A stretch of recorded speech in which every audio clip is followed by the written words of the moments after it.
Hello guys, good morning, જય શ્રી કૃષ્ણ અને welcome to our new blog. તો સ્વાગત છે તમારું અમારા મસ્ત મજાના એવા મજેદાર બ્લોગમાં. અને હું હમણાં અહીંયા કેમેરો ગોઠવું છું કે ક્યાં મૂકું એમ મોબાઈલ, કે કેવી રીતે મૂકું, કેમ કે આજે હું મારું પૂરું શેડ્યુલ તમને બતાવવા માગું છું કે હું રોજ શું કામ કરું છું, કેટલી બિઝી રહું છું કે મને બ્લોગિંગમાં બી ઓછો ટાઈમ મળે છે.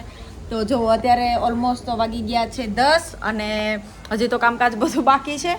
એમ તો શું કહેવાય કે શાક અને છાશ તો બની જાય, શાક મૂકી દીધું છે અને છાશ બની ગઈ છે. તો એ ફ્રીજમાં ઠંડી થવા માટે મૂકી દીધી છે. એ મારું પહેલું રોજનું, હમણાં મમ્મી નથી ને એટલે રોજનું એ કામ હોય મારું, બાકી ન હોય. કેમ કે છોકરાઓને મૂકીને આવીને પહેલાં છે ને હું શાકનું કરું, કેમ કે પછી લેવા જવાનો ટાઈમ થઈ જાય ને એવું બધું થાય, એટલે એના માટે પહેલાં શાક કરી લેવું સારું. તો શાકને એવું બધું હું કરી લઉં અને પછી છાશ બનાવી લીધી છે. અને હવે બસ ઘરકામનો વારો છે. તો તમને દેખાશે કે નહીં, હું કેમેરો સેટ કરું છું, ક્યાં કેમેરો સેટ કે તમને દેખાય બરાબર પ્રોપરલી. વેરી ગુડ, એમ બી દેખાશે. પણ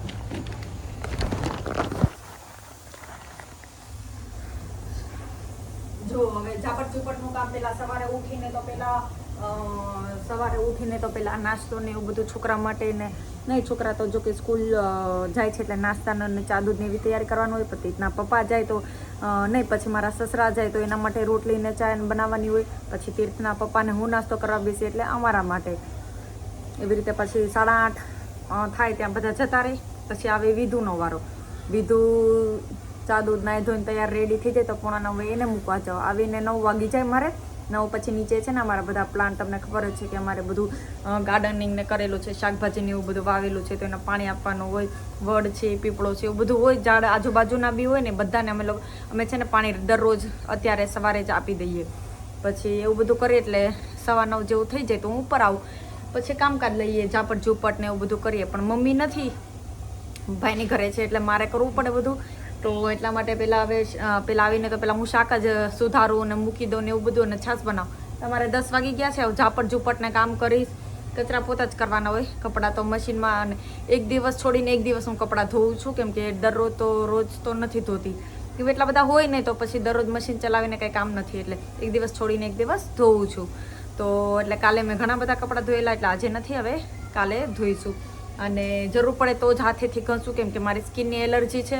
તો એના માટે હું છે ને વધારે હાથ કંઈ સાબુ કે પાવડર ને એવું બધું કંઈ વધારે લગાડીને છે ને હું કંઈ કામ બી નથી કરતી, કેમ કે ઘણો ટાઈમ થઈ ગયો મને સ્કિન એલર્જીને. 1 વર્ષ થઈ ગયું છે પણ સારું થતું નથી. તો હવે પાછી દવા બદલાવી છે, હવે જોઈએ સારું થાય કે નહીં થાય. એનો અગર તમારે જાણવું હોય કે શું એલર્જી છે ના છે ને, તો કમેન્ટ કરજો, તો હું એના આખી ડિટેલ એક વ્લોગમાં છે ને આખી ડિટેલ કહી દઈશ કે કેવી રીતે સારું થાય, નહીં થાય ક્યાંથી, એનું સ્ટાર્ટ કેવી રીતે થયું, એ બધું. તો હવે પછી છે ને હવે બસ જો ઝાપટ ઝૂપટ કરું છું, તમે જોઈ લેજો. ઝાપટ ઝૂપટનું કામકાજ કરું છું. ચલો.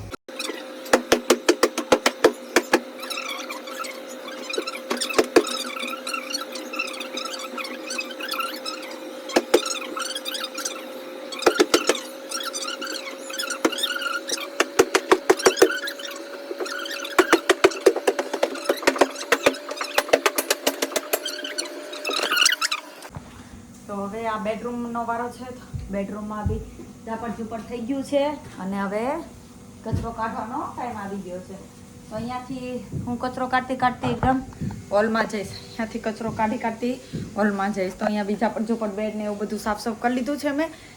હવે ખાલી કચરો જ કાઢવાનો રહ્યો. અને બહારની ગ્રીલ તો લાસ્ટમાં એન્ડમાં એ બાજુ જઈશ ને કચરો કાઢતી ત્યારે ગ્રીલ સાફ કરી લઈશ, અને પછી લાસ્ટમાં પોતું મારી દઈશ. ત્યાં તો 10 વાગી ગયા છે એટલે 11 સવા 11 તો થઈ જશે. પણ ત્યાં છોકરા ટાઈમ થઈ જશે. ચલો, આવી રીતે છે કંઈક રૂટીન, તો બી બતાવતી જાઉં છું કે કેવી રીતે હું કામ કરું છું.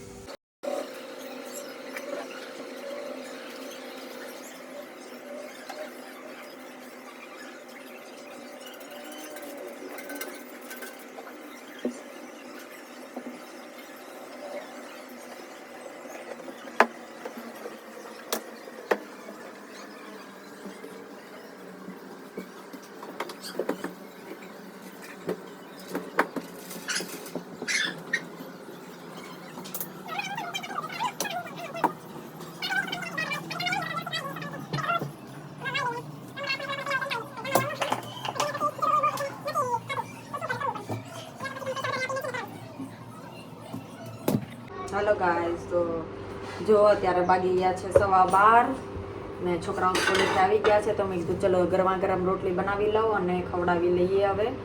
અને જેમ કે ભૂખ્યા થયા હોય, સવારના ગયા હોય તો નાસ્તો તો લઈ જાય, પણ નાસ્તા કાંઈ પેટ ન ભરાય, કાંઈ દૂધ પીને જ જાય છે એ લોકો, ચા દૂધ પીને જ જાય, એટલે કાંઈ પેટ ન ભરાય.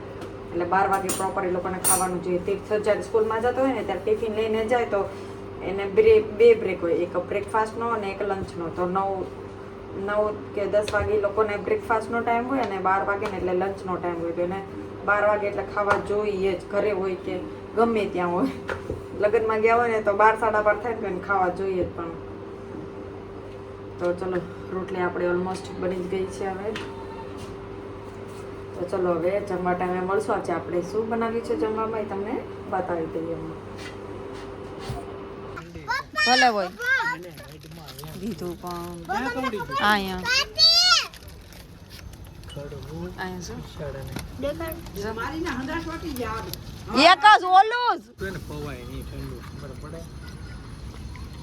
દેખો ગાઈસ, બિસ્કિટ નહીં નાખી, બધું બગડ. પૈયા કા એટલો હજી તો અડધું નાખ્યું છે ખાલી બિસ્કિટ.